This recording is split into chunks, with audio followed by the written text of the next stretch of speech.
आइए हम जानते हैं कि आदि सनातन दैवी देवता धर्म की धारणाएं क्या और कैसी होती है।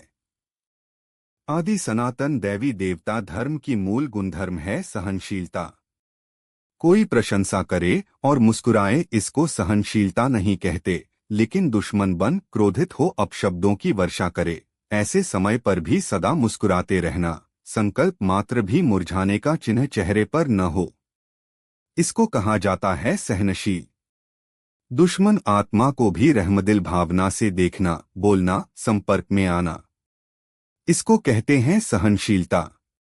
जैसे हनुमान बड़ा पहाड़ को भी हथेली पर एक गेंद के समान ले आया, ऐसे कितनी भी बड़ी पहाड़ समान समस्या हो, तूफान हो, विघ्न हो, लेकिन पहाड़ अर्थात बड़ी बात को छोटा सा खिलौना बनाए खेल की रीति से सदा पार किया, बड़ी भारी बात को सदा हल्का बनाए स्वयं भी हल्का रहे और दूसरों को भी हल्का बनाया, विस्तार को सार में लाना, यह है सहनशीलता। अन्य धर्म की स्थापना और इस आदि सनातन दैवी देवता धर्म की स्थापना में विशेष क्या अंतर है? अन्य धर्म जो स्थापना हुए हैं वह वाणी बल द्वारा, लेकिन दैवी देवता सनातन धर्म स्थापना होता है अपनी लाइफ बनाने से। यहाँ पहले प्रैक्टिकल लाइफ का भाषण चाहिए, मुख का है भाषण पीछे। जो कोई भी बात को सहन कर लेता है तो सहन करना अर्थात उसकी गहराई में जाना। जैसे सागर के तले में जाते हैं तो रत्न लेकर आते हैं, ऐसे ही जो सहनशील होते हैं वह गहराई में जाते हैं, जिस गहराई से बहुत शक्तियों की प्राप्ति होती है। सहनशील ही मनन शक्ति को प्राप्त कर सकता है। सहनशील जो होता है वह अंदर ही अंदर अपने मनन में तत्पर रहता है, और जो मनन में तत्पर रहते हैं वही मग्न रहते हैं। सहनशीलता सर्वगुणों का राजा है।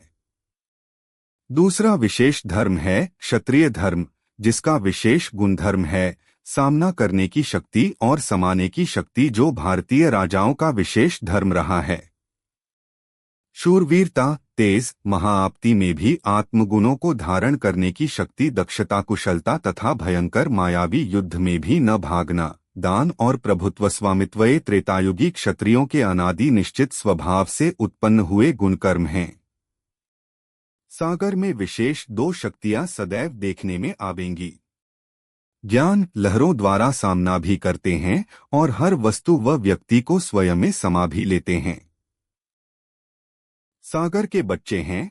सागर की विशेषता है ही समाना। जिसमें समाने की शक्ति होगी वही शुभ भावना, कल्याण की कामना कर सकेंगे। इसलिए दाता बनना, समाने के शक्ति स्वरूप सागर बनना।